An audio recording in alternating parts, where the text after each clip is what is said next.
All right, everyone. Looks like we still have people joining the room. Obviously, we just clicked on the live button. So, good evening. Welcome everyone again to virtual study groups. We have been having a tremendously enjoyable time, not only producing but also, presenting these sessions. It's a lot of fun to identify the plays, to identify our talking points, to find the different rule. For me, I love finding the rule references. Today, we're going to have an interesting mix. I did this last week. I couldn't say mismatch or mix mash, whatever the word is, of plays. So joining us today, obviously, myself, Tuta, calling from downtown San Francisco, California. We have Mr. Brandon Cruz from Rapid City, South Dakota. I think he's in Rapid City this week. He's all over the place normally. And we have Mr. Andy Warner from Gilbert, Arizona, Phoenix area, joining us today. Daniel and Corey are out gallivanting, doing who knows what. But I don't think we need them anyway. They tend to drag the show down, to be perfectly honest. And even ask for time off. Oh, they didn't? Wow. Look at that. So they just didn't even show up, basically. Yeah. Just skipping. Okay. Oh, well. Yeah, exactly. That's what I say. Yeah. Life will go on. Yeah. We got to play the game. I mean, we got to play the game. So one thing before we get started, Brandon, is always interesting, and Andy, we've worked football forever, and everybody who joins us, I mean, this is not our first day working a football game. We've worked so many football games. There's always something new. It's amazing that every week there's something that's like, well, we've never had that situation before. Well, I've never seen that play before. It's amazing that this happens like this. For myself, I know in our game this past weekend, we had what do you call it? I guess it's sort of like a momentum play on a kickoff. The ball was kicked directly to the corner of right where the goal line, sideline meets. And they put a pylon there. Usually they put a pylon there. They do. Yeah. But I wanted to specify which pylon. I didn't want to just say pylon because I don't know if you're aware or not, Brandon, but a lot of times we have 6 pylons on the field at each side of the end zone. Only 2 of them matter, though. Okay. But you don't work that area, so I didn't expect you to understand that. Anyway, so we had the returner. He caught the kickoff and took 2 steps back and kicked the pylon. And the ball was very close to the goal line. I've never, ever seen that. Of course, the line judge did an awesome job. He did a great job, tremendous job spotting the ball at the 1-yard line because obviously the ball is dead once the pylon is kicked. The ball was in the field of play. It was not in the end zone. So we spot the ball where it is. So that was an interesting play that I honestly have never seen before. Yeah, that was a good play. Yeah. I'm glad our crew was off due to COVID so that I didn't have to work a play like that. Yeah. When's the last time you worked a game? You've worked like the most games, and yet you haven't worked a game in like 6 weeks. Yeah, it'll be a full month this Saturday. Crossing our fingers that you get back on the field. All right. So let's start off with a little bit of injury during the last minute of a half of the second or fourth quarter.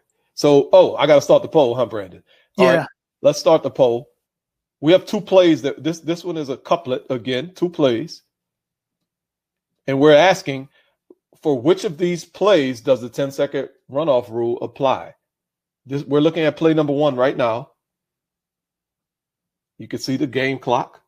We probably need to go back and, I think it's going to loop, so we'll get to see it again. Mm-hmm. So we just need to determine which of these plays does the 10-second runoff rule apply. Is it just play 1? Is it just play 2? Is it both plays, or is it neither play?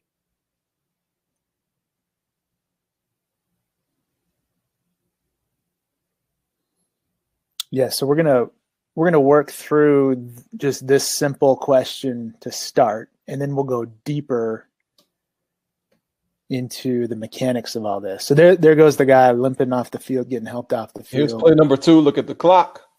Look at the situation. Go.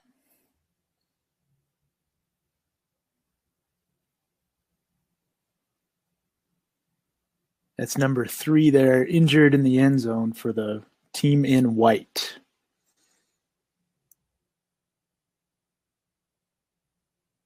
We probably should have not.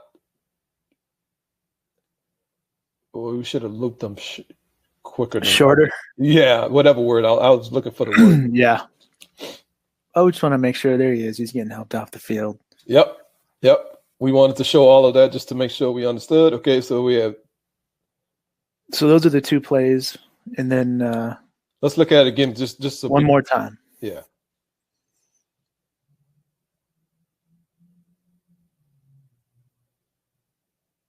All right, now I think people are seeing it now. So now we got the votes coming in. Here we go.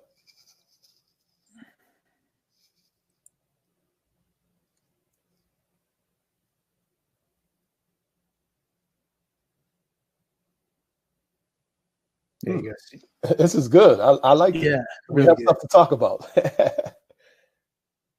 Sometimes we throw these polls up there and it's like, everybody knows that or nobody knows that. So, Yeah. But it's good when it's a split. I love that. Yeah, we've always enjoyed quantifying the room in that regard for this very reason. Yes. All right, I'm going to end the poll. Okay. So 78% of us said only play 1. 14% of us said only play 2. 7% said both plays. Nobody said neither play. So we think, at least in one of these plays, we think the 10-second runoff rule would apply. Should we go to the next play, Brandon, or should we talk about the next poll? I mean, should we bring up the next poll first? Well, or let's talk about. You just want to talk about this? Why don't we introduce the rule and then we'll go to the poll? Yes. Excellent. Let's do that. All right. So here we go. Let's look at the rule. Injury timeout, 10-second runoff. So the 10-second runoff applies. This is rule 3-3-5-F. I don't have the page number. You can find that on your own, I'm sure, in your rule book. Okay. So the question, the statement is, if the player injury is the only reason for stopping the clock with less than 1 minute in the half, the opponent has the option of a 10-second runoff. Okay, so let's repeat that. If the player injury is the only reason for stopping the clock with less than 1 minute in the half, the opponent has the option of a 10-second runoff. So what does that show us about our 2 plays? In the first play, let's start the video back up. Play number 1, what we will see is second and 10. Line to gain is not reached. We're not going to stop the clock. The clock is going to continue to run. Oh, wait a minute. We have to stop the clock because a player is injured. So that is the only reason we are stopping the clock in this particular play. All right. Let's go to play number 2. Okay, here it is. 52 seconds. First down, line to gain is reached. We are stopping the clock. You can see that official gets a great spot. Yep. Right. And he's coming in just naturally stopping the clock because why? And now, we have an injury. We need to stop the clock. Wait a minute. The clock is already stopped. So the injury is not the only reason we stopped the clock on play number 2. In play number 1, it was. So what that means is the 10-second runoff rule applies in play number 1. It does not apply in play number 2. That is very, very, very important to understand. A lot of times we get confused with that because we automatically just think, somebody's hurt in the last minute of the half, 10-second runoff. Nope. We got to make sure we understand why was the clock stopped. Exactly. Okay. Any questions before we move on? I don't see any in the chat. Let's roll to poll number 2. I'll start the poll. Okay, start the poll, and I'll restart the video because we need to. Oh no, because this one is really for play number 2, right? This poll is for play number 2. Yeah, hang on. We got another. So if we don't have 100% get this one right, then something is wrong. So we're asking in this play, why does the 10-second runoff rule not apply in this play? And we just This is our Christmas present. This is our early Christmas present. Oh, so the last option, let's make sure we understand that though. The last option says the 10-second runoff rule does not apply because the clock will start on the ready for play. That is very true. The clock will start on the ready for play, but the only distinction or the only aspect that we need to consider is why was the clock stopped? Mhm. It has nothing to do with what's going to happen with the clock at the next snap. Or the next time we mark the ball ready for play. It only has to do with why was the clock stopped on the play when we had a player injury. So it has nothing to do with, well, we're going to start it back on the ready for play, so 10-second runoff does apply for an injury. Yep. Consider either. It doesn't matter. If we have an injured player, when the clock is stopped, underneath 1 minute of the second or fourth quarter, and the only reason we stop the clock is because of that injury, 10-second runoff rules apply. It doesn't matter who has the ball, doesn't matter which team is injured, the 10-second runoff rule applies. Yep. And we're going to go deeper. We're going to continue to go deeper into this. Yes. Okay, so we have a couple jokesters in the room apparently. Yeah, I think so. I'll end the poll. And all right. And let's get into poll number 3. Okay, here we go. And this is kind of what Brandon was alluding to. Now we need to think about how are we going to actually handle it. We know the rule applies, but in this situation, we're going to pretend the 10-second runoff rule does apply in this particular situation. Okay, so now we're going to think about, let's say instead of this being like a 30-something yard gain, let's make this a 6-yard gain instead of a 30-something yard gain. So the line to gain is not reached. That's what we're pretending here, but leave all of the clock situations the same. But the only difference is we're not stopping the game for a first down. Okay, so that's what we're asking. So basically like play one. I mean, it's really like play one, and we're gonna go back. We're gonna go back into that, but still, the scenario is the same. Yeah, well, here's the deal. This one is a little different though, right? Because we're right at the goal line. Sure, and, you know. And while these votes come in, Brandon, I love the direction you were going in. I want to stop you before we got these on. But can you start back what you were saying about outsmarting ourselves? Well, I just think, sometimes because we're going to get into what options each team has and accept the runoff, decline the runoff, take a timeout to avoid, whatever. And for me, it's like it's simple on paper. I think it's simple on paper. It's simple in the rules. Yeah. When we're out there, we start thinking about different things and the permutations of everything that can happen, right? The different combinations. Right. And then I just think we can start to go down the wrong path. And now we start to assume. And if the situation is at all, sometimes it's super obvious. Like, they're just going to decline it. They have the ball and blah, blah, blah.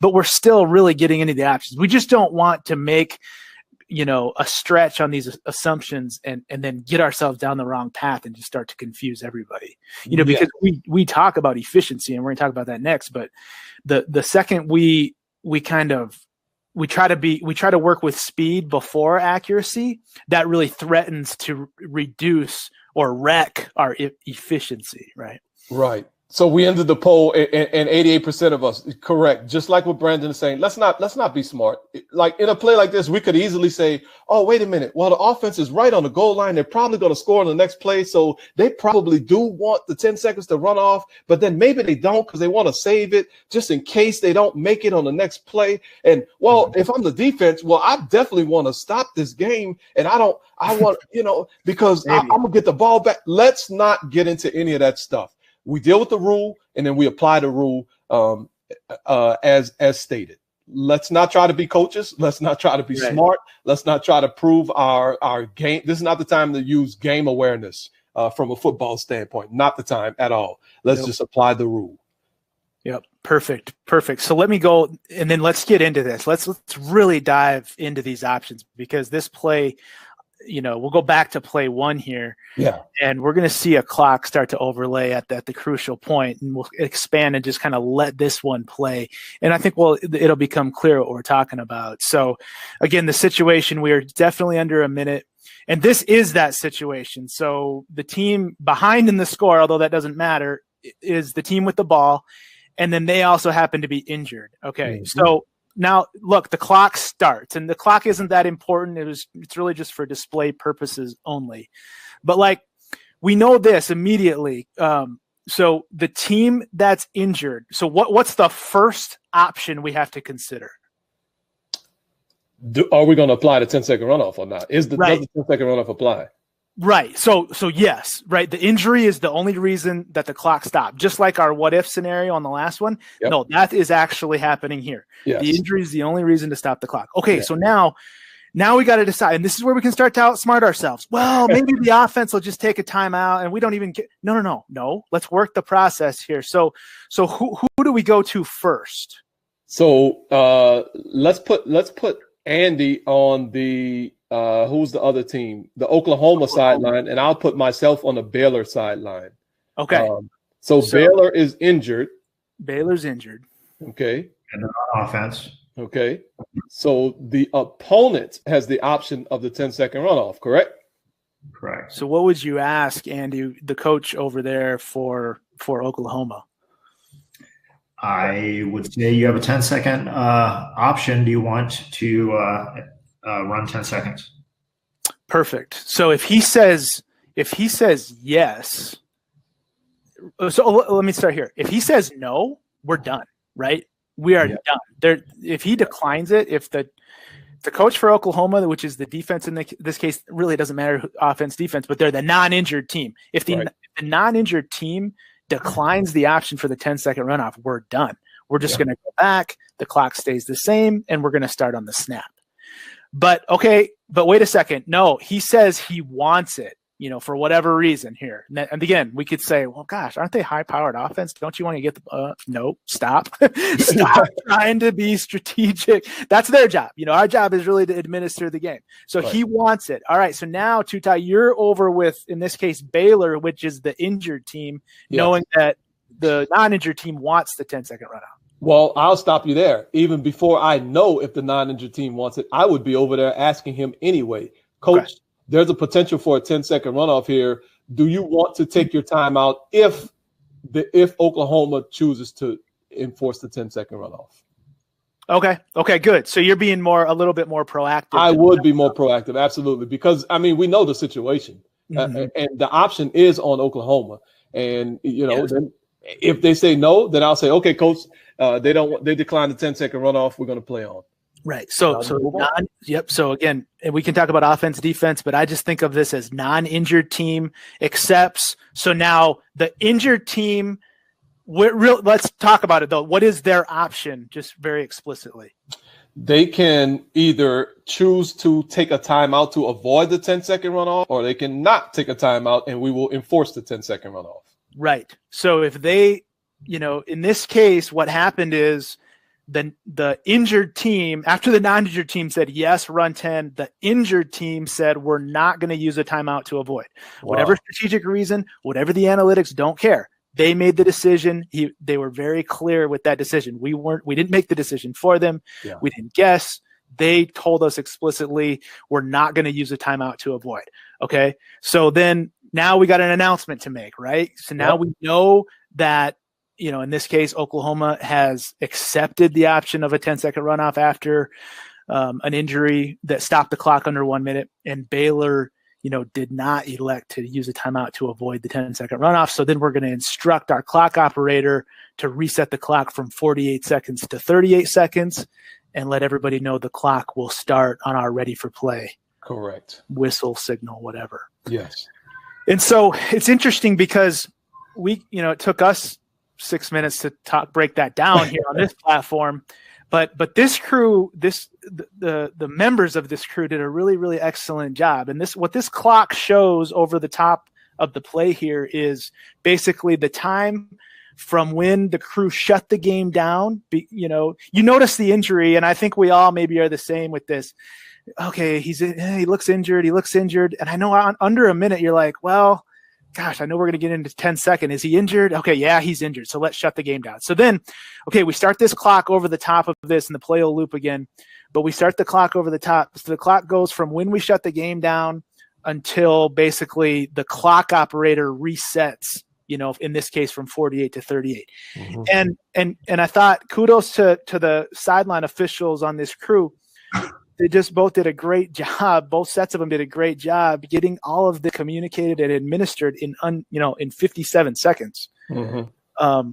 And what's the standard? Don't know. Never actually timed this before because you talked about having something that you've never seen. Well, I've never seen a team accept the runoff and then the other team do nothing about it. Right. That's new to me. Usually if one team accepts it, one team wants to avoid it. But in this case, I guess it was just better to get to the locker room for both. So with all this going on, something new in terms of administering, at least to me, I thought the crew did a nice job. 57 seconds to administer all this.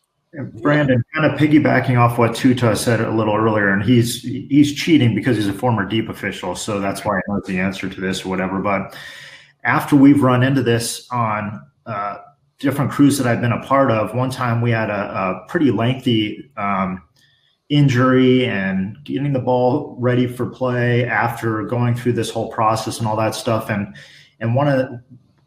how that happened is the injury happened really close to where the ball carrier was down. So it makes it difficult for the center judge to get the ball spot. So sometimes he's standing around. So the line of scrimmage guys can't necessarily leave the spot, prematurely until we make sure that someone's on the spot and stuff like that. So it really delayed gathering all of that information. So if the deep guys are, everyone's aware when we're inside a minute because we make that announcement on our O2O, but if they can really be proactive and when they see this happen, they can already start trying to find a coach and trying to expedite that whole process. Yep. Absolutely. It's a crew effort for sure. And that's just, we talk about situational awareness a lot and you bring it up, line of scrimmage guys trying to hold the spot, whatever, center judge, deep guys get in, add value to the crew in this situation. But and I think that's why we started with the rule reference. Yep. We have to understand the rule before we can start applying the rule. If we don't understand the rule, we can't apply the rule. So the last thing we need is to have incorrect information come, because we've all been in situations like that. In a situation like we'll have an injury like on play 2 that we saw earlier, and the 10-second runoff rule does not apply. And then you have people running around with their chicken, like a chicken with his head cut off, saying, oh, my God, we have a 10-second runoff, 10-second runoff. No, we don't have a 10-second runoff. And hopefully they wouldn't go talk to a coach about something because we're not in that situation. So number one is understanding the rule. Number 2 is applying the rule efficiently, as Brandon just so well broke down here. So, and I think it's because the play at TCU that did not qualify for 10-second runoff. There's a way to ask, like, are we thinking 10-second runoff or whatever you want to say? But how often, and we hear this all the time, Andy, I don't know, maybe you do too on your crew, or maybe you're the one that does it. I hope you confess. 10-second runoff, 10-second runoff. Yeah. That's me, for sure. Yeah, I can tell. But it's like, what? Whoa. And maybe it is, but just, gosh, that's not the way to, I don't think in like air traffic control or, there's high stress situations, they're just sitting there yelling at each other through their headsets. Why do we do that? We get excited, man. It's times when we never get to work certain situations and we finally get to work it. And it's like, oh my God, I'm so excited. I finally get to do it. And, but we just need to calm down, take a deep breath, take a chill pill, man, just relax a little bit. And, let's administer the game. There's one on every crew. Right. At least. Don't be that guy or gal. How about this question? If the coach tells us no, so in this case, I think what we're saying is the Oklahoma coach says, oh, wait a second. I think that's what Karina's asking. No, we don't want the 10-second runoff. Before the next snap, wants the runoff. Oh, and calls timeout. I guess here's what I was thinking about, and maybe I'm just not understanding the question. It's my fault for comprehension. What I was thinking about is perhaps like in this case, the non-injured team, which was Oklahoma, says we want the runoff. We accept the runoff. But then when the other team says, yeah, the runoff's fine, would then could the other team come back and say, no, never mind, since their goal is to run the clock, never mind, we don't want to run the clock. You see what I'm saying? Yeah, I do see what you're saying. How would we process that? I do not think I would go back and allow the coach to change his mind. No, I don't either. Especially after we let the other coach make a decision based on what the first coach asked for. Right. It's like if you wanted to prevent it, you could have made that decision to start with. So now, really, if you want to prevent it, you got to use the timeout, I think, and that's never happened either. So I don't want to be the really kind of relating to the communication in the O2O and not getting excited when we're talking to the coaches. I mean, we've got a dead clock. We want to make sure we get the proper decision that the coach wants, and then we'll move on. We're not going to leave them prematurely or force them to make a decision before they're ready to or whatever. We want to make sure we get the proper decision from the coach. Yeah. Right. Yeah. And when we talk about efficiency and we talk about our formula that we put up before, accuracy times speed, all that goes into accuracy is exactly what you said. So how clearly can we communicate, with our coaching partners? Because the less clear we are, the longer it's going to take. And we got to keep stating it over and over. And how many times have we been with them when we weren't as clear as we wanted to be? And you almost have to be like, it took you about 4 tries to ask them the question that you're trying to ask. And is it all because of what you're saying? Well, I don't know. Maybe, maybe not. They're getting information there too. But, that is what communication on the field in the heat of the moment is all about, is how clear can we be? How less, how many times can we eliminate having to repeat ourselves? And that's just knowing the language of the game. And like you said, too, starting with the rule and then boom, bouncing off that into situations like this. Yeah. And I think if and I know we're kind of droning on a little bit here, but once you mentioned talking to coaches, keep it simple. Please keep it simple. Let's not try to show the coaches how smart we are and how well we know the rules. Just very basic, very simple. Just like Andy said, he's going to ask the coach, you have an option for 10-second runoff. Do you want it or not? I mean, just simple. I mean, golly, let's not get complicated here. Yeah, exactly. And then stay with them, walk them through what else is going on the other side of the field. Yep. Good. If questions come up, let's get that. We'll go to the next play. Moving along, that was good. A half hour to talk on. Yeah, I mean, think about it. So this play is going to roll. Got a lot of different concepts we can potentially talk about here, and we're so happy to have Andy because you've probably worked this kind of play before.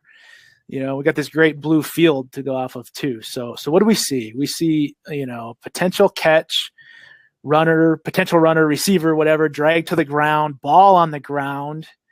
And then we've got some interesting signals by our line of scrimmage officials. So I'll turn it over to the line of scrimmage official on the call here, Andy. What are you seeing on this, and what are you thinking about from just a perhaps partner across the way, and either you're processing that as that official or you're processing that as the covering official here? How does that work?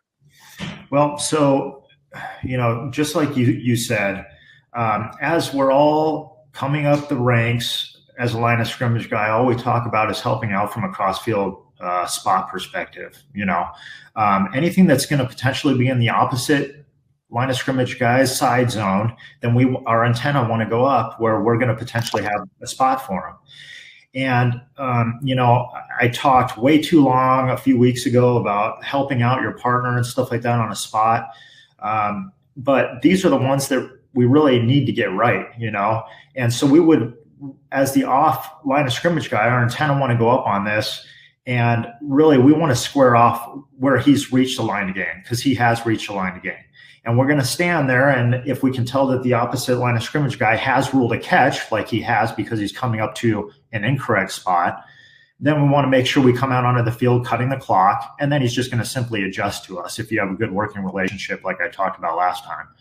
So it's imperative that we have a good working relationship with our other line of scrimmage guy. But if anything's going to potentially be in the side zone where progress is going to be stopped, just like this play, then our antenna need to go up, and we need to sell a spot where he's reached the line to gain, and in fact reach that line with completely legally. And we want to give him every yard that he's gotten. Now we've shortchanged him, and they're going to have to punt the ball right here. Mm-hmm, mm-hmm. And so, like, I've heard with the ball on the ground, maybe the official, the far side official, the cross field official, you can certainly be giving that forward progress spot, and that's obviously what we would expect best practice wise. But I've seen, and help me out if you would want this, an official come all the way across and say, hey, if you've got him sticking the ball, and in other words, you don't have him bobbling after he initially gained control, I've got your forward progress spot right here if you want it. Is that, what kind of lingo would you expect to hear or perhaps give in this situation? Yeah, and luckily we have, most crews nowadays have some sort of official to official communication. So you don't necessarily have to run like your hair is on fire all the way across the field to tell your partner that, and you can say, hey, if you've got a catch without a bobble, I have him reaching the line to gain. This is a good spot. Cool. And then he's going to make whatever decision that he wants to do. But that's why, like, I can't stress enough having a good working relationship with someone. I have even had to where my partner across the field has had a spot in advance of the line to gain, and I've had to give a physical signal before 0-2-0. I've given a physical signal of a bobble of the ball and then a catch so that he knows that I recognize that he initially touched the pass beyond the line of scrimmage or beyond the line to gain, but there was a bobble there, and then he just backed off and allowed me to take the spot. Mm-hmm.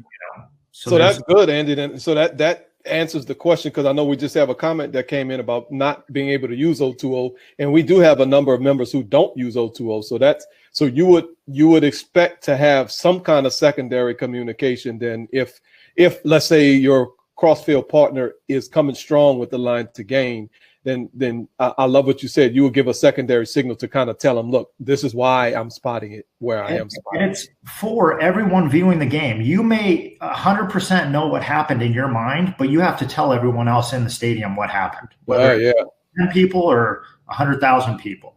Yeah. So if that means giving one more, little signal just to communicate that, which, like I said, in this case or scenario, if there was a bobble, I just simply gave a bobble signal, and then I gave a catch signal, and then I squared off short of the line to gain. Mm. So, you can do that very easily. You just have to make sure that you use, recommended and approved signals so that you're communicating properly. Right. Mm-hmm. And so, what else is interesting looking at this play? So, wait, I'm sorry. Were you going to do this, Brandon? Because I was going to go a whole nother direction. Okay, yeah, hang on. So, what I was going to talk about and just tee Andy up is because, we see that we're pointing to the ground here, and I guess we're pointing to the ground because we put the spot there. So I think you're saying he was down before the ball came out. So that's what pointing to the ground indicates to me. Sense. But like, let's say, Andy, we're actually ruling forward progress, which we're not here. So don't worry about what's happening here. But talk about, when do you just leave your hand up versus when do you want that secondary pointing signal versus, what and why? The more important reason is, why do we do those? So I don't know if your question is relating to having progress and this, it's really irritating for me. Really, let me clarify. Usually we give those signals when the ball is on the ground like this, right? Because we're either ruling that he's down before losing the football, or forward progress was stopped before losing the football. And I know we have the other factor here of catch, no catch, but for all, this is a catch. We like this as a catch for sure. But anyways, so if the ball's sitting there on the ground and we got to make a ruling, why do we not want to, just talk through your process of when you give what signal maybe. Okay. Well, here's how it works. There's two different situations. One is a ball coming out after we have progress stopped. So unfortunately, this official has a significant mechanical breakdown, and we don't usually run into most of our issues because of lack of rules knowledge or philosophical application. It's because of mechanical breakdowns, and that's what we have here. Okay. Right. So there's two scenarios. One is the ball on the ground after progress is stopped.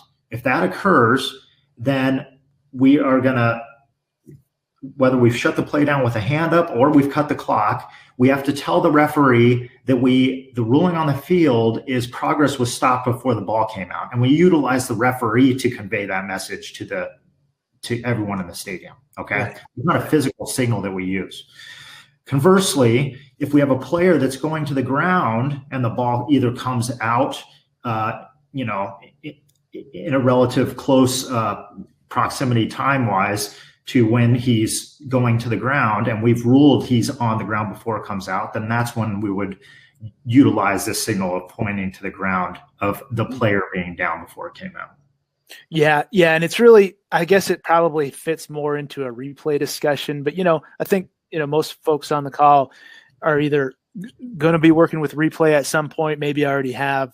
Certainly, we hope strive to, because if we rule this player down prior to losing the ball, and it's close, right? It's close. Then, like you said, we almost, can replay come in and put forward progress on? And that's the conundrum that we get into. If we rule forward progress, use the crossfield spot, rule forward progress, which is, control, body part, process of the catch over, and then he's pulled back, which is probably the better ruling here.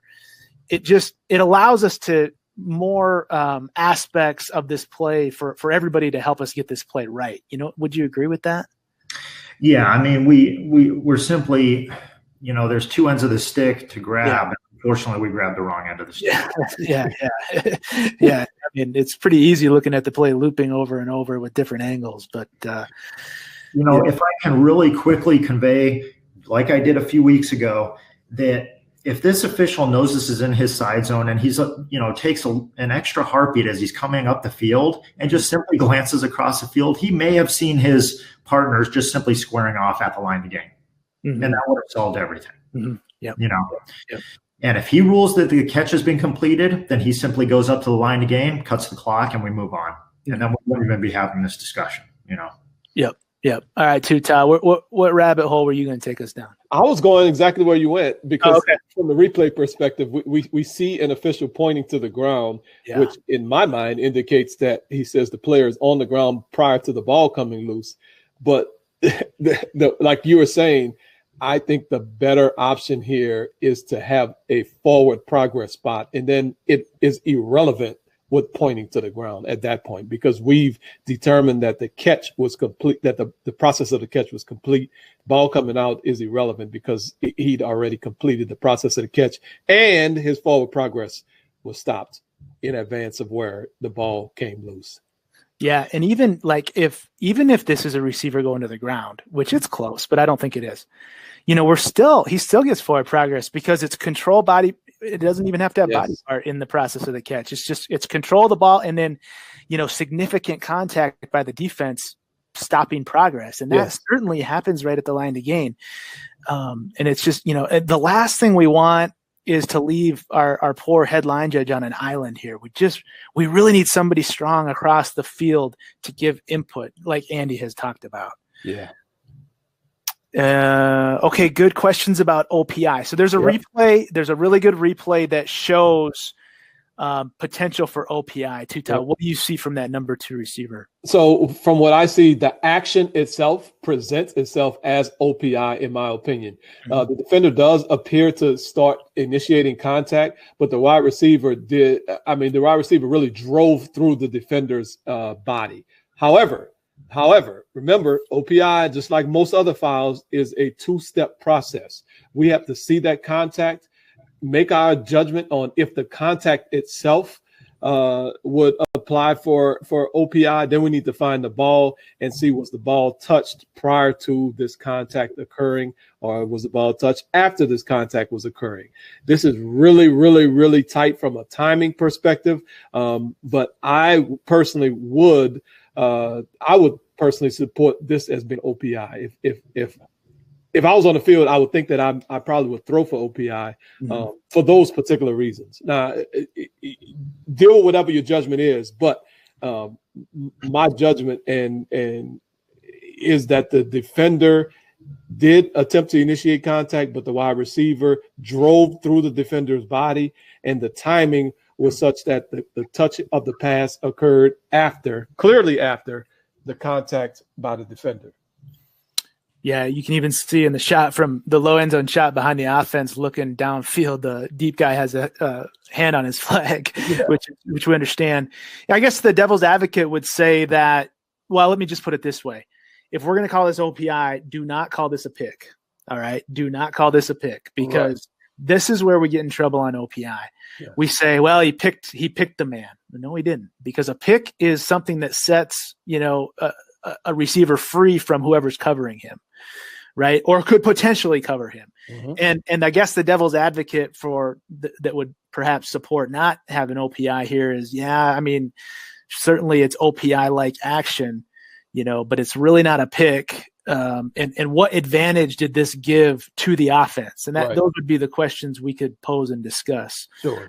And so I think the absolute we want to take away from this would be, don't call this a pick. Because if we call this a pick, it's 100% incorrect. Because it's not a pick play. It's definitely not a pick play. But we've done that before. We've made that mistake before. Right. When we put descriptions to what we're calling, and that's just, we just kind of we forget about proper categories and those things, but they're so important because when we evaluate plays to learn from later, we want to put things in proper categories. And if we don't, then that's just another learning opportunity. Mm-hmm. Mm-hmm. All right. So communicate that ruling on the field, even if it seems unnecessary, man. We want to communicate that ruling on the field. That's a good play to show it. This play is interesting. So what are we doing here, Tuta? We're punting the football? Yes, we are. We're going to try, right? We're going to try. All right. So here's the poll. We're going to start a poll. This is a very, very interesting play. So the question is, Team B, while the ball was loose, Team B committed a personal foul. How should we handle the penalty enforcement? And our options are enforce from the previous spot and give the ball to Team A, enforce from the spot of the foul, and it's Team B's ball, enforce from the previous spot, and it's Team B's ball, or we're going to count the touchdown, and we're going to enforce the penalty on the try or the succeeding kickoff. Those are your options. The foul is by Team B while the ball was loose.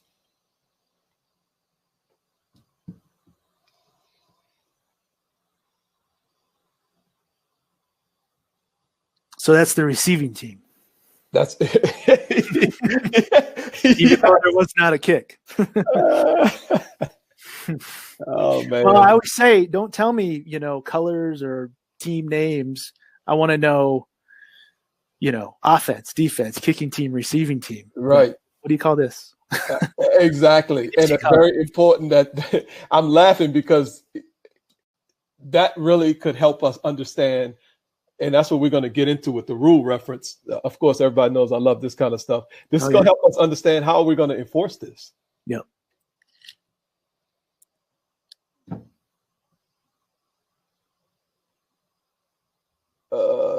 The numbers are somewhat lopsided. Yes, and it doesn't look like any additional votes are coming in. Very interesting.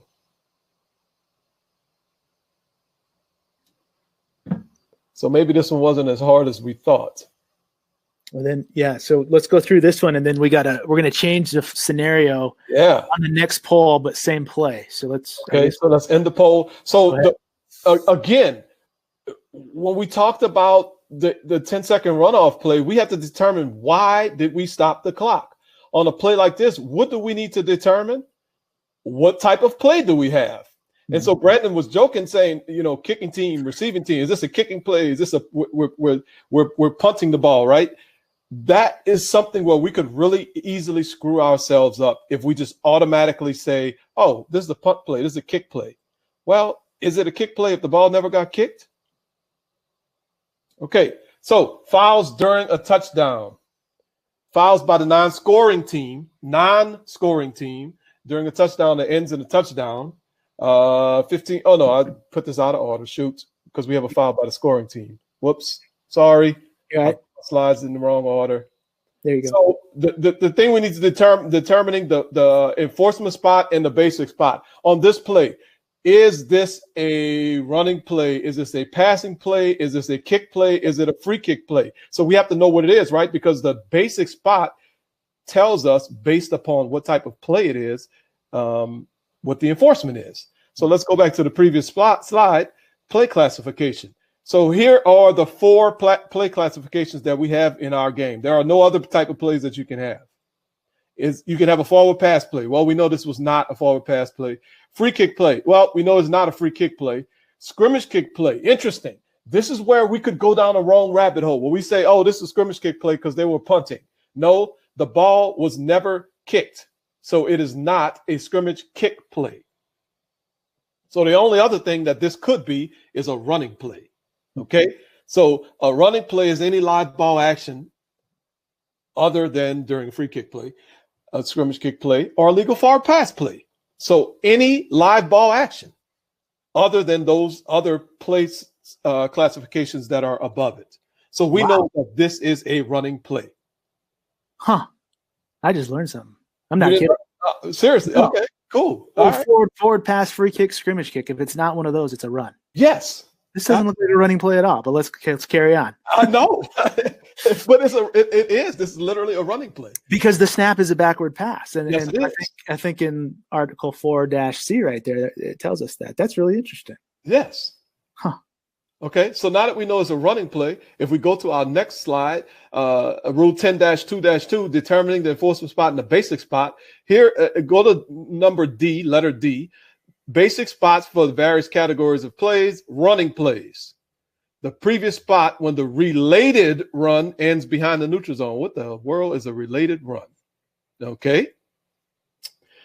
End of the related run when the related run ends beyond the neutral zone. Well, we know this play did not end beyond the neutral zone, so we can just scratch that off. End of the related run on running plays that have no neutral zone. Well, the plays that have no neutral zone are when we have change of possession, like an interception type of play there, and then the run after the interception, there's no neutral zone on that play. So that's what that's referring to. But in this situation, the foul occurred during the backward pass segment, which is the initial running play. How many running plays did we have? We saw that the defense picked up the ball at about the 1 yard line. So that begins another running play. And our rule tells us that D, here under Rule 2-30-4, Article D says a new running play begins when a player gains or regains possession. Okay, so on this particular play, we had 2 running plays. And the first one started with the snap, which snap, was pass, and it ended when the defense gained possession of the ball. And the second running play ended, obviously, when the play was over. Right. Okay, so the basic spot on and our foul occurred when during the first running play, right, Brandon? That's what our question is. Yep. Okay, so that is the related run. The related run is the running play that occurs when when the foul in question occurred. So the foul in question occurred during the first running play. So that's the related run. So the basic spot is, look at number A, letter A, previous spot, when the related run ends behind the neutral zone. Okay, who is the foul on? The foul is on team B. So we're going to go back to the previous spot. We're going to enforce the penalty. Well, guess what? That was a live ball foul. What was the down? It was 4th down. We need to replay the down. Is that correct? Well, if it was a personal foul by team B, I mean, yeah, we would normally replay the down, right? But the live ball, yes. It sounds like it carries an automatic first down. But maybe I'm jumping ahead of myself. Yeah, you kind of are jumping ahead. What I was see, I'm trying to outsmart the rule book now. Right. But, and I see I should have talked myself through this because I would have put up the other slide. Basically what I'm getting to is, because the poll question said we can enforce from the previous spot, and then there was 2 of them. We could either give it to B or we could give it to A. Well, Right. We can't give it to B because what's going to happen is once we enforce that 15-yard penalty, and of course, in this case, it is an automatic first down. But even if it wasn't, the 15-yard penalty, if we reach the line to gain, we would have a first down anyway, or we would replay 4th down. But team A is going to have the ball again after this particular play. And we are going to enforce it from the previous spot because of what we just explained. I don't know if that was clear or if that made it even more complicated. Well, there's another rule, I mean, obviously we could talk clean hands, but I mean, since we're segmenting these plays out is what you're talking about, right? Yes. So this foul occurs during the segment when team possession is with team A. So therefore, we enforce the penalty given those guidelines. A keeps the ball. There's never a time when the ball is turned over during the enforcement process of a penalty. And I know we can go into loss of down and all that, but that's different. That's right? correct. So when the team is in possession and we follow all these guidelines that you so beautifully laid out for us, they're going to keep possession after enforcement of the penalty. Period. They have to. Exactly. Yep. Exactly. Just like you said, there is no penalty that includes a change of possession in the penalty enforcement. Right. Okay. Any questions in the chat? No. You want to go to the next poll question, Brandon? Yeah. Our pretend scenario? Yeah. So let's just change it up real quick. Okay. Let's see. So I got the poll. You got the poll. I got the video. Same play. Same exact play. Yep. But we're going to say now what? That we're going to pretend that team A committed a personal foul. And it says during the play, I guess that doesn't matter, huh? Maybe it does. Well, hang on. Oh, during the play. Yeah. So it's just during the play, right? Yeah. Okay, so let's put the poll up there. So team A committed a personal foul. I know where you were going, but look at the options. So we really got two options here, and you could probably come up with three others, but that's okay. Look at these two options. Does the touchdown count and we're going to enforce on the try or on the succeeding kickoff? Or, if the foul occurs before team B gains possession, the penalty is declined by a rule. So B scores here, right? Yep. If I'm looking at this right, team B scores. Yep. The scenario we're putting out here, because we don't really see anything in terms of flags thrown, whatever. We're saying, but pretend team A fouled during the play. So not after the play, during the play. Yeah. Got some rules gurus on, I think, tonight. They're probably laughing at us the way we had to break that last one down. Yeah, but here's the thing, Brandon. We everybody knows the rules when we're sitting at home. Watching video. But I promise you, once we get on that field, the rule knowledge gets a little fuzzy. Yeah, well, and this is like this is kind of why I remember an NFL official I really respect telling me one time, well, he'd tell a lot of us, always go back to the fundamentals. And he said, it's no different. He said, I go to training camp and I'll see Peyton Manning, Tom Brady. The first thing they do the first day of training camp is they get with their center and they work on the quarterback center exchange. Right. Why would somebody who's won 6 Super Bowls have to work on the quarterback center exchange? But they focus on their fundamentals. And this is our fundamentals right here. Understanding segments of plays, understanding how to really navigate these rules. Because it's like, this is a non-linear rule book. You got to draw like this crazy diagram between different rules references to come up with the right answer. At least to me, you do. Right. Okay. So let's end the poll. All right. What are you seeing? 90% of us said touchdown counts we're going to enforce on the try or the succeeding kickoff. 10% of us said if the foul occurs before team B gains possession, the penalty is declined by rule. Okay. And so the thing is, since this is, and I know we have a lot of slang, like, I don't know, and Andy, I'll maybe back us up, but we call this a major foul, right? We said personal foul, so that carries a 15-yard penalty. We call those major fouls very often. And so here's the rule reference I think you're putting up. Yeah, the result of the play is a touchdown, and the foul is by the non-scoring team. So there you go. Walk me through the rule, since that's you're so okay. Good. Yeah. So it basically what it says. This is Rule 10-2-5, and penalty enforcement. Just for everyone who maybe is not as familiar with the rule book, always go to Rule 10 if you need to understand penalty enforcement. That's where the basic spot is. That's where generally it kind of tells us how we need to enforce penalties. Of course, in each of the other rules, there are some of the fouls categories that explain what the penalty is, but they don't always tell us where we need to enforce the penalty from. Mm-hmm. They may just tell us the distance of the penalty, but they don't always tell us where. So Rule 10 really tells us where and how we need to enforce these penalties. Okay, so 10-2-5A for fouls by the non-scoring team during a down that ends in a touchdown. Okay, not on the try, obviously. So this is not the try. Or a 2-point conversion or anything like that. Yes. Which is the try. Mm-hmm. And this is a down that ended in a touchdown, right? Mm-hmm. And it says during the down. It doesn't say anything about prior to change possession, after change possession, blah, blah, blah, blah, blah. It says fouls by the non-scoring team during a down that ends in a touchdown.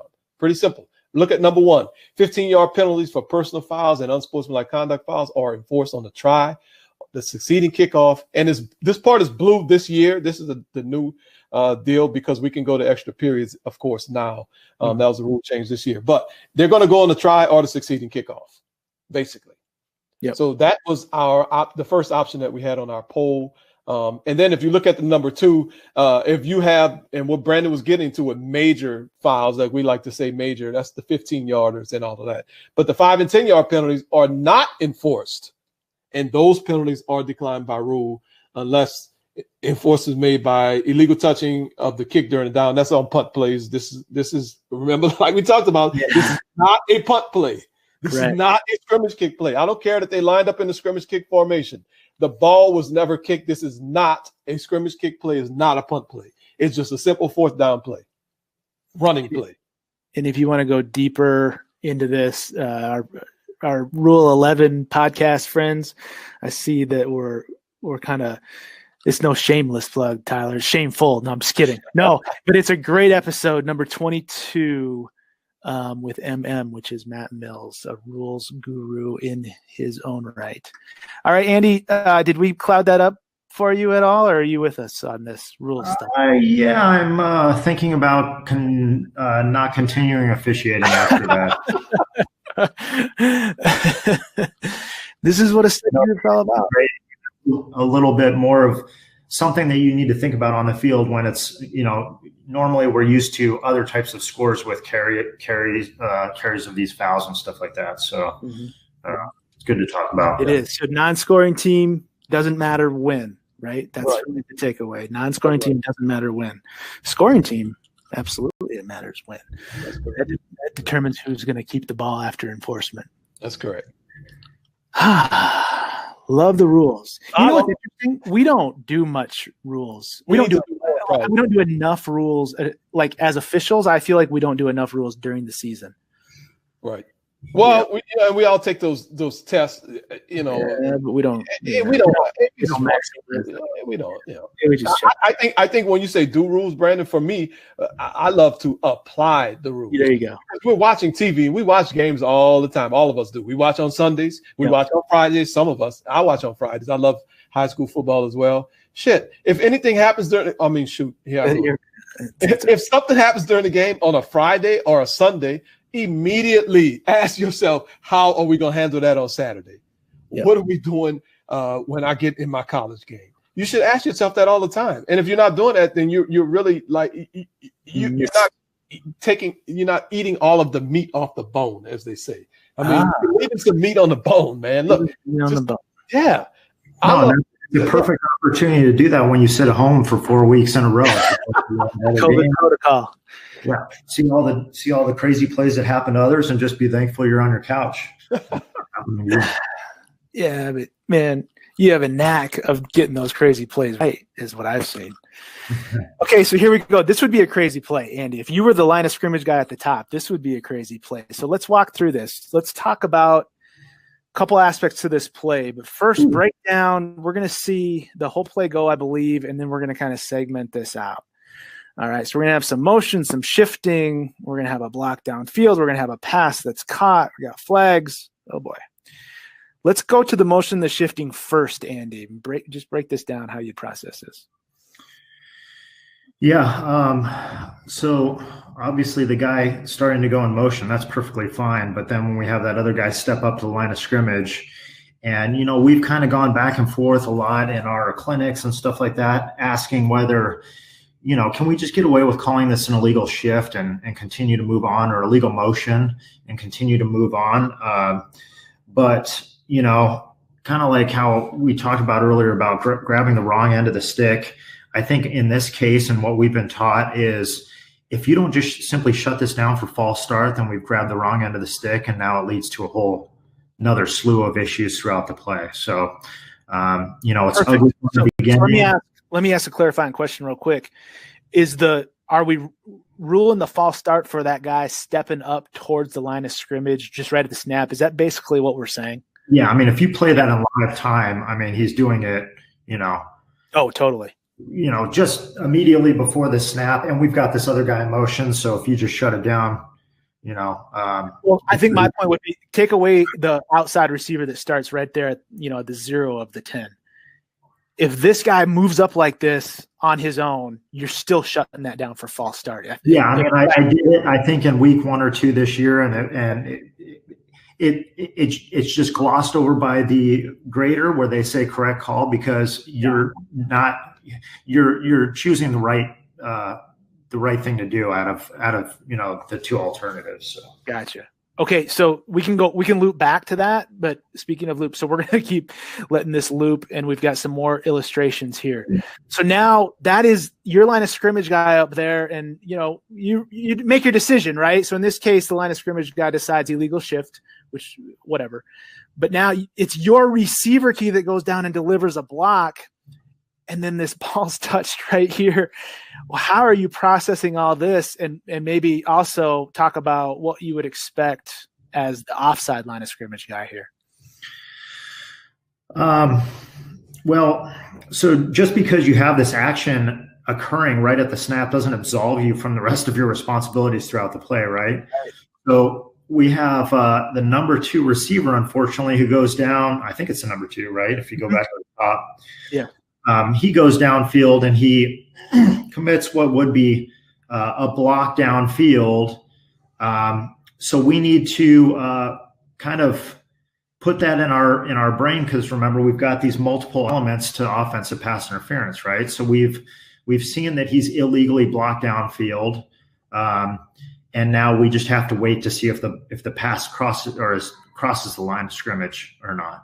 So there's multiple variables that we have, and that's what's difficult sometimes about OPI is, making sure that we see that block downfield and then just sit on it basically until we get confirmation that the pass is beyond the line of scrimmage. Yeah. So at the top there, I mean, would you expect to see all of that, or would you maybe need to get help from the offside line of scrimmage? Or if you're the offside line of scrimmage guy, would you kind of not be worried about that? How would that go? Okay, so I don't mean to continue to go back to things I've talked about in the past and stuff like that, but really the guy at the bottom of the screen has this running back in the backfield, right? So, who's going to be watching his running back who holds a guy potentially in the end zone if I'm trying to rely on him to watch my key, right? Mm-hmm. So I've got complete responsibility for my number 2 key, and I'm going to see him blocking downfield. If this is just a simple trips formation, and really by the time this guy goes in motion and the ball's being snapped, I mean, he's getting closer and closer to my original number 2 key. So I may even try to go wide-eyed like we've talked about in the past and kind of have an opinion on what both of those guys are doing after the snap. Okay. And then relative to the receiver dragging across and touching this pass, we got to have a judgment, where that pass is touched, right? Because if it's touched at or behind, then we can't have fouls like offensive pass interference or ineligible receiver downfield. But if it's touched beyond, then those fouls like this blocking downfield as this play continues to loop, we're talking about 2 different aspects here, but the OPI would be in play if we judge this to be caught beyond the line of scrimmage. Correct. So who would you expect to see where the pass is touched primarily on this specific play? Well, now that they've stopped the head linesman from drifting downfield after when he reads pass, really we both would have a definitive opinion on whether this pass is touched at or behind the line of scrimmage. So we should both have an opinion on this, even more so the official at the top of the screen, because he's already working potential OPI. His guys walk downfield, and you better believe I'm going to work every possible angle to try and see whether I have a touch or a pass touch beyond or behind the line of scrimmage, so I at least know whether I'm going to have OPI or not. Perfect. And so how are you working pass touch at or behind versus beyond? Are you working that? Is it the body? Is it the ball? Is it both? Is it just one or the other? So it's just the status of the ball wherever it's touched, right? Right. So, in this case, we might be 9.9, yards from the goal line. I mean, it's just behind the 10-yard line. Mm-hmm. But mechanically speaking, let's look at what this official at the top of the screen is doing. I mean, this really is a mechanical breakdown again, because mechanically speaking, if you read the CCA manual, we both have been told to pretty much just hold the line of scrimmage now. And so if he would have just been simply standing on the line of scrimmage, this would be basically working itself out in what would look like slow motion to us. But once you start moving your camera and you're potentially not focused right down the line of scrimmage, it makes it more difficult. Perfect. So then, Tuta, let's move this to a different position. Let's say that it's not the line judge's receiver key, or even from that video, you could make a case that the field judge in this case, or the side judge, whoever's on the top of the screen, would have a good look at that block. How are you trained, or how have you developed in terms of if you see what's clearly OPI action, right? And I'm talking about the block. The block clearly qualifies for OPI based on proximity, timing, all those good things. If what is your next step? You talk about two-step process. How do you determine, the output of your next step then? Well, I got to go before I answer my next step. I got to answer my previous step. Yep. So in my pre-snap routine, I know that we're starting on the 10-yard line, which is a big line. So that really is going to help me out once we get to the point of determining my next step, as you just asked me. So I already know that we're on a 10-yard line. I already know it's a big line. So I'm going to see this action and I'm going to say, oh, Lord, this dude just blocked this dude. And I'm going to look back. And that's exactly what I'm going to say, by the way, say to myself. And I'm going to look back and I'm going to find the ball. And if I see this ball being caught anywhere near that 10-yard line, I'm probably not going to throw my flag. It's pretty close to the 10-yard line, and I should be good enough to be able to determine if that ball is caught at the 10-yard line. Now, of course, like I said, it's a big line here, and I'm not personally going to be.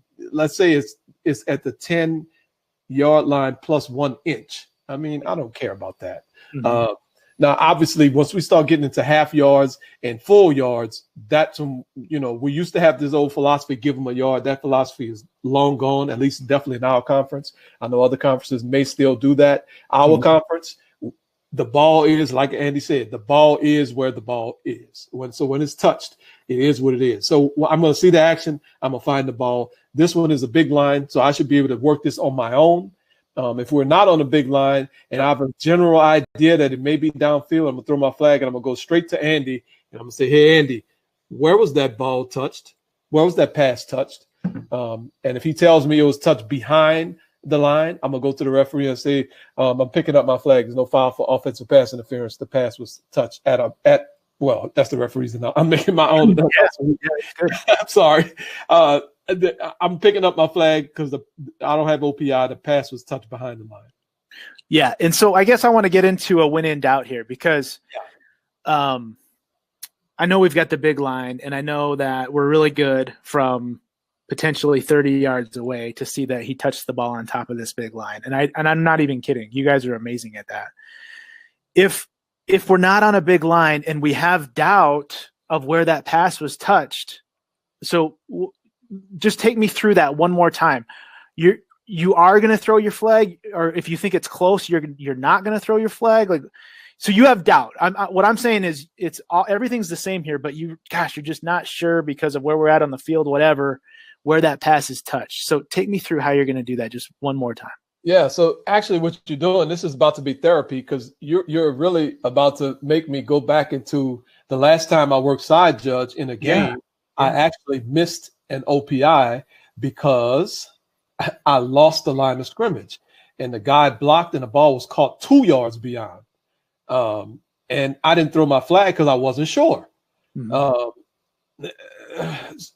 So I'm gonna say what I would love to do, and then I'll say what I'm probably gonna end up doing anyway. What I would love to do is, if I have doubt and I think that the ball was caught beyond the line of scrimmage, I would throw my flag and go have that conversation. I would not go have the conversation and then throw the flag. I think that does not present itself well optically. Okay. So if I have doubt and I think the ball is touched beyond the line, I would throw my flag first, then go. If I have doubt and I don't think it's touched beyond, I would probably just not even throw my flag, and I would just keep the flag in my pocket. And just let the game go on, or let the game go on. Yes. Okay. Yes. Okay. So that's where us as line of scrimmage officials have heard this philosophy come from some deep officials, and we would rather them, and that's why we try to put the onus on the line of scrimmage officials to know when there's a flag down, start looking immediately for prelims. And if you don't get a prelim, then you need to find out what the flag is. Because I've gone into a situation where I just stood on the sideline knowing in my heart that we had a pass touched behind the line of scrimmage with a deep official on the other sideline throwing an OPI. And I just stood on the sideline until the referee started to make his announcement. And then when he said offensive pass interference, I had to run in there blowing my whistle, looking like an idiot, instead of putting the onus on myself to be proactive and look and find out what the foul is before he even gets to the referee. So it's really not the deep official's responsibility to ask the line of scrimmage guy. It's the line of scrimmage guy's responsibility to know when there's a flag thrown and find out the information and stop all this before it goes down the rabbit hole. Yeah, that's being involved. Yeah, and when they made this is actually a reviewable play, believe it or not. Yes, in the replay book. And I mean, when they made this reviewable, I think it really shook everybody up, because we've handled this in different ways before. But the schemes have gotten so, what would you say, elaborate or sophisticated, whatever you want to say. Yeah. And so the thing was, they're running all these different plays and we're covering receivers downfield, and they sneak somebody else out in the pass, really threatens the line of scrimmage, and it's tight. The players are moving fast. So how accurate is our judgment? Mm-hmm. I know Andy's is real accurate, but it can be pretty tough when that player's moving north-south up the field and he grabs that pass from the, a swing pass or whatever it is. We got blocking downfield. Oh my gosh. So now we got to make a decision. And so they made touching of the pass reviewable. And I remember when that just created, remember how just a mess that was with crews and different interpretations. And it's just kind of funny to look back on. Yeah. Yeah. And philosophically, if we do have any doubt in our mind, it's not beyond the line of scrimmage. It's at or behind the line of scrimmage when it's been touched. Okay. So that's, if there's some considerable doubt in our mind, then it's not offensive pass interference. That's right. All right. Last play, I believe. Here we go. Publish the poll. All right. This was an interesting play. So this is another thing that happens you don't see every day. So defensive holding is called for action by the defensive back in the end zone. All right. And so look at the previous spot is the 6, and the end of the run is out somewhere by the 20. It's a sack. So talk about penalty enforcement. Okay. Where will the penalty be enforced? And the options are there. Is it from the previous spot with an automatic first down? Is it from the end of the run with an automatic first down? Is it from the previous spot, replay third down, or is it from the end of the run, replay third down? And we did have a question. Oh, you got it. Blindside block versus illegal block in the back. Maybe while we're responding to the poll too, Ty, what did you think on that, on the previous play? Maybe you're not hearing me. Regarding blindside, sorry, I was muted. Sorry. Yeah, I think you could consider an illegal blindside block and or an illegal block in the back just because of the way the play played out. But it'll it's going to be tough to see that, number one. Number two, that is a very odd type of action. So we got to be certain. We got to be sure, we can't just start making up fouls. But I do think that you could have some consideration there. But we need to make sure we understand exactly what the illegal blindside block rule states as well, if we want to deem that illegal blindside block.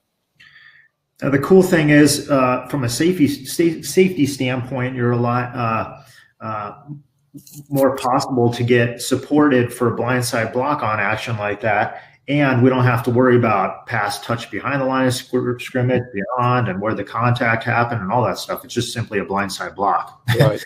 Right. If all conditions are met, for sure. Right. Well, how will we enforce that? Because that was that during the pass play? Was that during the run play? It's by the team. It's by the offense. Yeah. Oh, man. Yeah. Well, we got the tools now. I mean, tonight we got all the tools in place to figure it out. All right, let's end the poll. So here we go. 76% said from the previous spot, replay third down. And then the next, there was a smattering of other votes. The next most popular option was from the previous spot, automatic first down. So did you have rules references here as well? Well, first, let's ask, what kind of play is this? Is this a pass play? Is this a run play? What kind of play is it? This is a run play. Oh. This is a run play. Well, you know what? As luck would have it, Brandon, I have exactly how we will apply the rule. So first of all, our play classifications. What we learned earlier today is if it's not one of these top three, it's a running play. So just like you said, this is the running play. We can get, again, I try to outsmart myself sometimes. A lot, actually. Well, it was designed to be a pass play. Right, exactly. Back, and the receivers were running routes, and we called defensive holding because he didn't let him run his route, basically, is why we called it, right? Yes. For the competitive effect of that. Yes. So it kind of seems like it was a pass play. Yeah, but it was not. In order to be a pass play, we have to have a legal forward pass. That's right. Okay. All right. So then it's a run play because it's obviously not one of the kick plays. So we know what I learned tonight is if it's not a pass or either of the kick plays, well, it's a run play. There you go. Okay. Jeez. Simple, man. So for everybody who's simple-minded like me, I love it to be simple. All right, here we go. Rule 10-2-2. We saw this earlier, right? Because that was the same thing on our quote-unquote punt play. Remember, we had a punt play that wasn't a punt play, and now we have a pass play that's not a pass play. It's just a running play. So the basic spot is the previous spot when the related run ends behind the neutral zone. Okay. So, I didn't put the actual reference to what defensive holding is. Oh, shoot. You know what? I'm going to try to share my screen right quick. I can find it. All right, you talk, Brandon, while I find it. It's okay because once we know it's a run play and it's a foul during a run by the team not in possession, I mean, then we go right into 3-1 because the defensive holding penalty clause is specific, and this is what you're going to find, I think, what you're going to find right now, but only if certain conditions are met, and that's if the defensive hold is against an eligible receiver, which it was here. Mm-hmm. If there's a forward pass, right? Mm-hmm. If the hold takes place downfield beyond the neutral zone, and if that forward pass crosses the line of scrimmage, and if all those conditions are met, I mean, I may have even left one out. If all those conditions are met, then the 10-yard penalty includes an automatic first down, or in this case, it could be half the distance to the goal since we started from the 6. But if they're not met, we go right into 3-1. And so I think it'll be interesting if you can get that pulled up to see how they write that. Yes. I don't know if my screen is on, if you can see my screen right now. Yeah, we just can't see it with too much detail. Let me try to maximize. We are at holding and use of hands or arms, and then we have use of hands or arms by defense passing downs, which you just talked about, right? Yeah. So during a legal forward pass play, so let's stop right there. This is not a legal forward pass play, right? Right. So we're in the wrong place. So anything you read after this If you think it's 10 or 15 yards and an automatic first down, you're wrong, because this is not what this is. Yeah, exactly. And I think we watch other games with other rules, and they are automatic first downs. Right. Growing up, it's 5 yards, it's automatic first down. Forget about the 5 yards, but it is every defensive hold is automatic first down. And we get into that trap too, because most of the time on what is sets up to be a pass play, not by rule, but what sets up to be a pass play by just watching football, you think, okay, 10 yards, automatic first down, let's go. Even this is the danger. People ask me all the time too, do you write down all your announcements? It's like, well, no, not really. I mean, I kind of have a certain pattern that I like to use, but if I just think of defensive hold and say every single time defensive, holding defense number 5, 10-yard penalty, automatic first down, I'm at risk. I'm at risk to not process what the actual play was. So you highlighted a different portion here. Yes, this is just the regular holding and use of hands and arms by the defense. So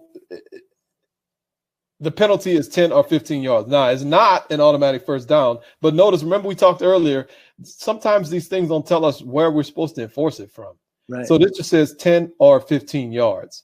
I'm not quite sure why this would be 15 yards. I have no idea what that is. Yeah, we can pretty much forget about that. Yeah, so it's 10 yards. And the thing is, when it's just a generic statement like this, then we know the 3-and-1 principle applies. That is correct, and I was going to that next, which was on our previous slide. Oh, it was? Yeah. So you can get rid of this fuzzy screen that you got up here. And that was unnecessary. Well, I'm no longer sharing. Okay. Here we go. So we go right into 3-and-1, and I know this stuff is dry, but again, fundamentals. And if we're not going to study this stuff in study groups, what the heck are we going to do to learn how, right? To reinforce with us, because we probably all know this, but we're reinforcing how to administer these fouls. So where does it say 3-and-1 principle right there? You can look at Rule 233, but why? Because everything is right there, right? Mm-hmm. So the 3-and-1 principle is as follows. And so what is this? This is when the team not in possession, it's a foul, either behind or beyond. The penalty is enforced at the basic spot. And so that's where we get, half the distance to the goal from the previous spot. And then we are simply going to replay the down because we weren't in a passing play. That's correct. Wow. What else do we have? It's so simple, right? It is. But it's not.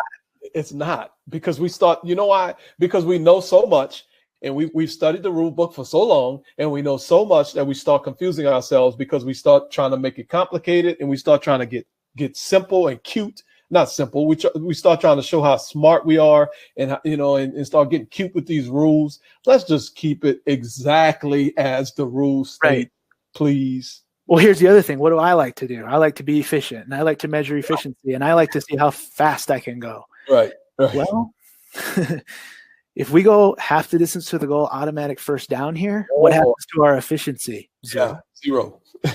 Because accuracy is 0. So then we're either, if we let that go, we're in trouble. We just misapplied a rule, which is what we cannot do. Right. But likely what's hopefully going to happen is Andy's going to come in and correct us. And now, nice efficiency, buddy. Now you got to make a subsequent announcement and look like a fool, like basically admitting you misapplied the rule to start with. Right. So yeah. What was the down and distance on this play? Let me start the play back up. Yeah, it's 3rd and goal from the 6. 3rd and goal from the 6. So we're going to go 3rd and goal from the 3. That's right. So that's a big difference than 1st and goal from the 3, isn't it? Yeah. That's a huge difference. Yeah, the defense really still has an opportunity to stop them and maybe force a field goal or whatever, right? That's right. And it's funny, why is this rule that way? I don't know. I mean, it's the same, to me it's the same thing, but I don't make the rules. I just think I feel like this should be an automatic first down, but that's really irrelevant to all of this. Right. There was a question about horse collar tackle. This is close, right? I think we could support it. Is it? Andy, what do you see on this as for horse collar tackle? I mean, with that quality of a referee happening right in front of him, I would err on the side of saying no. But, I mean, I think initially he put the hand on the back plate, and you could argue that maybe he's still in the pocket partially or whatever. So, I mean, I don't know if this is really the Andy, he's not in the pocket. He's definitely not in the pocket. He's not in the pocket. You're trying to be nice. So this horse collar tackle was screaming at you right here, right? I mean, it has to be. You see the hand up on the nameplate, the knee buckles there. How does he go down? Man, it just didn't appear to have all the classic indicator of a horse collar tackle. Reasonable people could disagree. And you think from a standpoint of just how close this was to you that, or did you see that and you really, it just didn't register? If you're this looks exactly like this looks on video exactly like it looked on the field. Okay. Mm-hmm. If that was your question. Yeah. So I think now Andy's questioning your judgment. I think Andy likes horse collar on this. Well, he wouldn't be alone. Yeah. Well, we talked about this one, Brandon. You and I talked about it. But again, and this is why we don't do this on too much in this platform. We don't just sit, is that a foul? Is not a foul. Is that a foul? Is not a foul. Why is it a foul? Why is it not a foul? Then you can go on. You can determine what you want to do from there. Mm-hmm. I think Andy started well. He talked about hand on the nameplate area. We have to understand what classifies something as a horse collar tackle. We need to understand what those elements are. First of all, the hand has to be in the collar or on the nameplate area.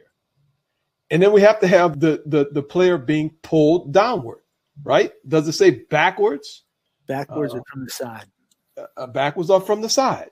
Okay. So use those two elements, and then your judgment is your judgment. Brandon was the referee in this game. His judgment is his judgment. I'm watching the game on TV. My judgment is my judgment. But if we all understand what the elements of an illegal horse collar tackle are, then we can start talking about the elements instead of just, oh, that's a foul. Oh, that's not a foul. Well, we'll be standing here all day till the cows come home.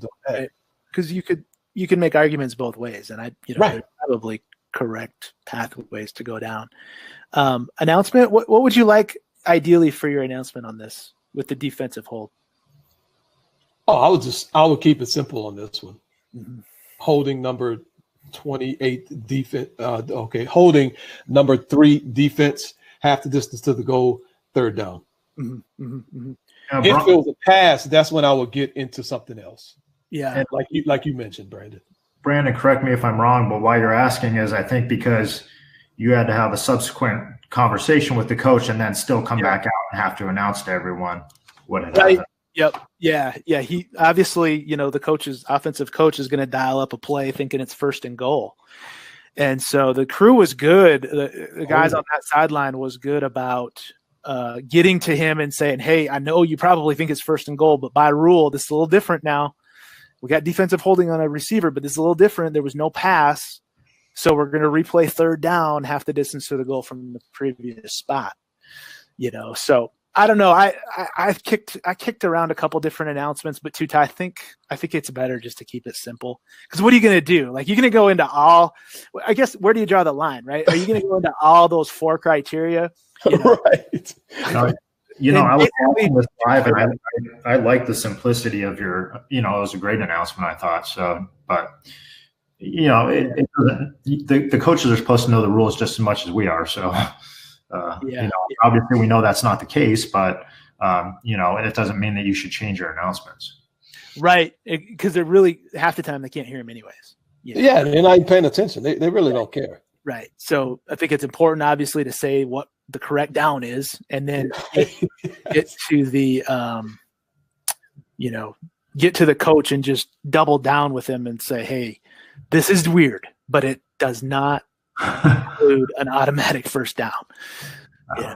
That's interesting, Brandon, because I never even considered that till Andy just mentioned that having tell the coach that, look, this is not a first down, this is third down, because like you're saying, that's two different play calls.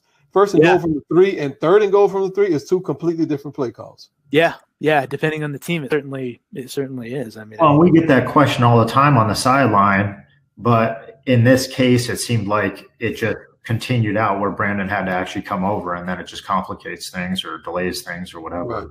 Right. Well, this may be one of those times where we don't need to be worrying about speed. Right. I agree. Because, and I just, honestly, it was, you could tell by his body language, and this is an offensive-minded head coach, right? So that's going to be different too. Yeah. But you could tell by his body language that he was very confused on why he doesn't have basically 4 downs to try to score here. Right. And so then Michael asked about your announcement on that pump play. Well, it's not a pump play. I keep calling it that. That's that play.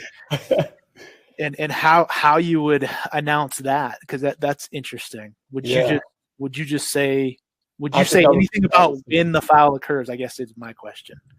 No. Okay. Yeah, maybe so. Yeah. Huh? Yeah. Prior to recovering the fumble, something like that. Personal foul number 88, defense, 15-yard penalty from the previous spot. Automatic first down. Automatic first down. No, I wouldn't. I don't think I would say automatic first down. I would say first down Louisiana, because I would make sure people know because if I just say automatic first down, then they may not know that the original offense is going to keep the ball. That's good. I want to make sure they know what team is going to have the first down. I don't want them to just have to figure that part out. That's all good. When we mark it off 15 yards and they have their offense on the field, it'll be pretty clear. But it will be. I hear what you're saying. Yeah, but then people could get confused, Brandon. Think about it like that. They said, well, wait a minute. You said automatic first down. I thought Appalachian State had the ball at the end of the down. Why are you giving the ball to Louisiana? Well, that's good. Yeah. And I think there's a couple different options to use. You said, what did you say, before the recovery or something like that? Yeah, I think I said something like that. I just made that up. You could say while the ball was loose. Yeah. Yeah. Before the defense recovered the fumble, you could whatever fits your style, right? I mean, yeah.